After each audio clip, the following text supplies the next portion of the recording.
Good morning, good afternoon, good evening. Today's topic is, of course, another near and dear one to my heart, but needs to be spoken about.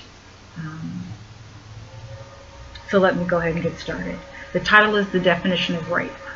So I want to give two definitions and then I'll just go right into it. Molestation. And I'm sorry, I'm reading it from my phone.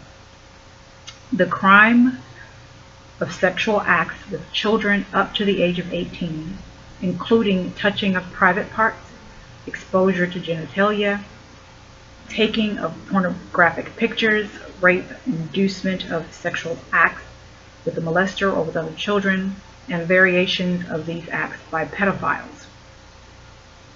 Molestation also applies to incest by a relative with a minor family member and any unwanted sexual act with adults short of rape. So that's the definition of molestation. And let's see if I can really quickly find the definition of rape that I used just a moment ago in my blog, which is live now, according to the Department of Justice. That's what I used. The definition of rape, according to the Department of Justice, is the penetration, no matter how slight, of a vagina or anus with any body part or object, or oral penetration by a sex organ of another person without the consent of the victim.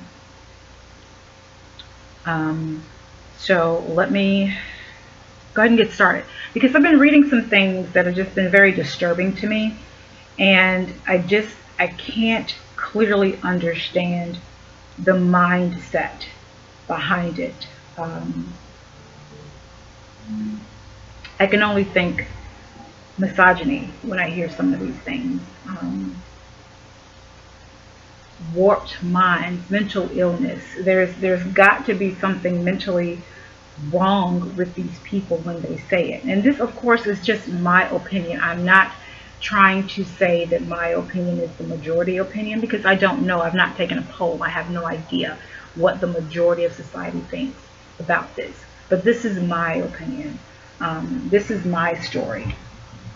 I distinctly remember at the age of 5, someone telling me, a male, telling me how pretty I was, and then touching my vagina through my panties. I distinctly remember that, but the face I don't see. The voice I hear, the face I don't see. That's molestation. I never said anything to anyone about it. I remember a few years later staying at a family member's house. We were living there at the time off and on, and another family member, I was in the front. It wasn't really a bedroom, but we used it as a bedroom. I remember being up there on the sleeper sofa and hearing this person come into the room with me and then getting on top of me and trying to take my clothes off and telling me that they've been watching me, and then hearing someone say, "Get off of her," and that person jumping up and going away, running away. I remember that vividly. I never said anything. A few years after that, I remember leaving. Every Saturday I bowled for several years, and I remember leaving the bowling alley one Saturday morning, and I had to be about 15 years old, 14, 15 years old, and I was walking down the street to the bus stop, and this guy ran up to me and grabbed my butt and squeezed. And when I turned around in shock, I mean, literal shock, I was just dumbfounded by the fact that this person had done this in broad daylight. I couldn't speak. And he stood there with this goofy grin on his face as if he'd really just accomplished a major act. And then he left. He walked away. And I turned around and I walked away, still in disbelief, still in shock, still not understanding, like comprehending what really just happened. And again, I didn't say anything. Didn't say a word. But at 17, I was raped by a family acquaintance, and I say acquaintance because it wasn't someone that I quite honestly cared for, but this person was always around. Um, but I was raped by this person. They were high on crack. I was raped by this person, and when they came to their senses, they realized what they had done, and they ran and left the house. I locked the door and slid down the wall, crying, just a puddle of tears. And then I did eventually, you know, call the police and call my mom and report all of this stuff. Was rushed to the hospital. All of the different testing was done. Went to the police station and gave a formal report. Went through the entire process, the protocol that is required of going through such a thing. I did it. Got to court and gave my testimony on the stand. This person did the same thing and lied, outright lied about it. And then my mother backed it up. It did not help that my mother allowed this person to be around us again after this all happened. This happened in July, and my mother had this person back around us by November. And when we went to court the following year,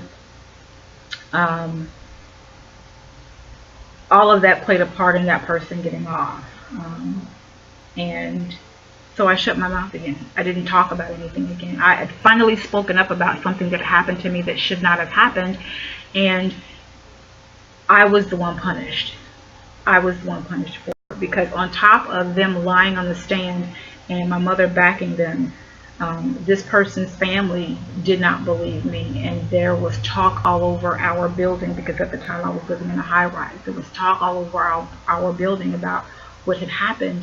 And so I am raped and then victimized all over again, because the voices, the rumors, all of that stuff is happening, and then the people aren't believing me, just simply because of the situation overall. So I shut down again. I shut down again. And when I went away to college, I'm down, I started college at home at the community college and was finally able to go away to school for the winter semester. And I got down there, and there was only one other black girl on the floor. And so she had been there for a year already. She was in her sophomore year, and she kind of took me under her wing. And I didn't realize initially what kind of person she was, and had gone out with her a couple of times, had gone out with her to meet a couple of people, and she was really big on, making herself known and, having a good time. And she introduced me to this guy. She introduced me to the guy that she was going to hang out with, and then also introduced me to his friend who I was supposed to hang out with. And we're sitting there watching TV in his room, and we're, just not really even talking.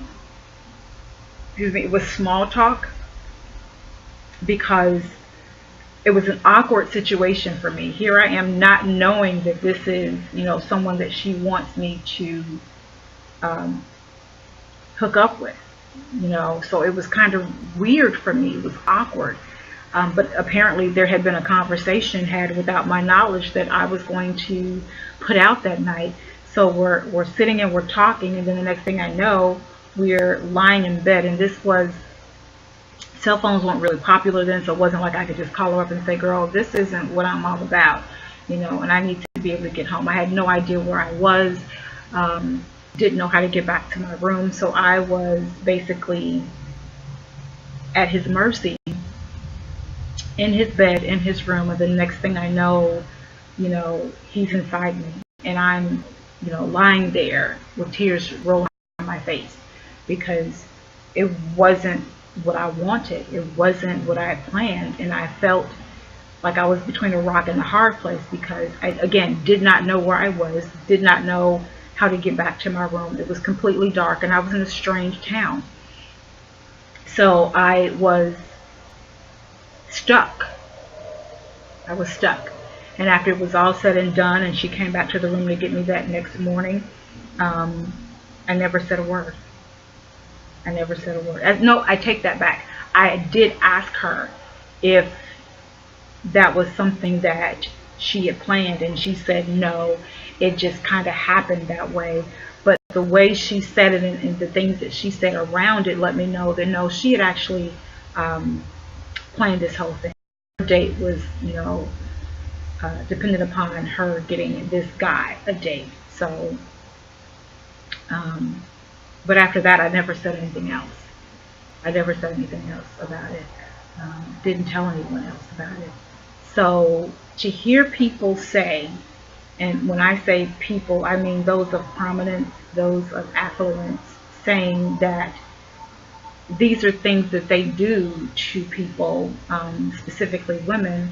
They molest them, they grab them by their private parts, they grab them, they kiss them, they engage in sexual intercourse with them, and the woman isn't going to say anything, or the victim, but specifically the woman isn't going to say anything because,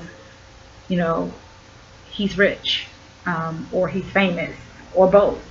And the woman is in fear. She's handed a couple of $1,000s and told to never say anything else about it. Or she's not handed a couple of $1,000s, but because, this person is affluent, and because this person is famous, and he may have said something to her about speaking, she's in fear, so she says nothing. Or the victim says nothing because they just don't want to be put in the spotlight. Or the victim says nothing because their family would not understand. Or the victim says nothing because they will be victimized all over again and have to relive this thing all over again. Going to the police station to file charges, going to the hospital to have all this testing done, going to court and getting on the stand and telling your side of what happened is all very traumatic. And you do feel like you're being victimized all over again because you have to keep reliving this incident. And not everyone is strong enough to do that. So to hear of people saying something so disturbing as, well, if this really happened, then this person would have said something, or her family would have said something and reported it. That's not always the truth. It's not always the truth. Not everyone speaks up, and for various reasons. So I felt I needed to not only write the blog, but make the video, because it just disturbs my soul to know that society has placed victims in such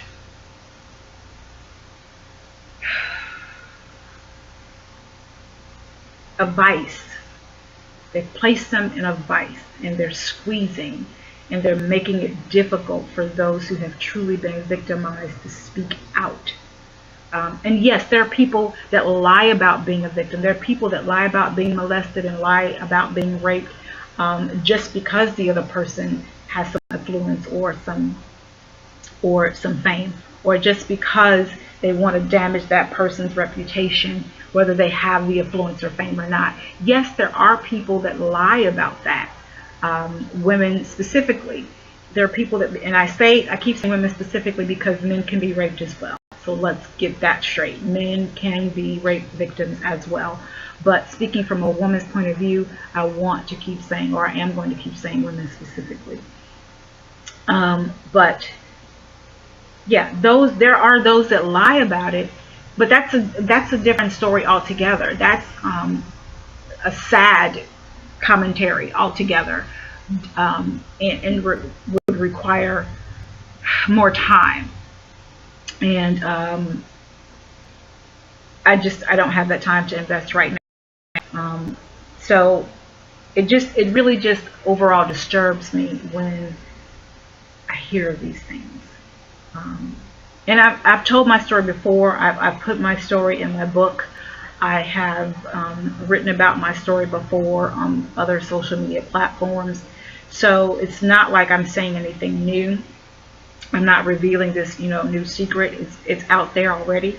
But I'm telling my story because I am the definition of rape. I have been molested. I have been raped. And I have kept silent for various reasons. And when I did speak out on the one instance, I wasn't believed. So I went through all of that to tell my truth, and then the person that offended me got off scot-free.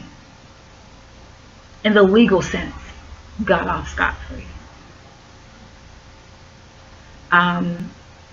So I am the definition of rape.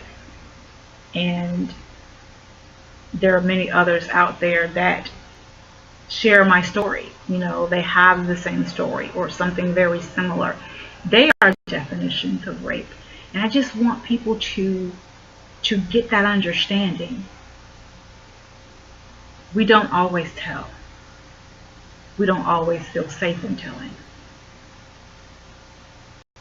And with that, peace and blessings. Remember to walk in your purpose and know that I appreciate you.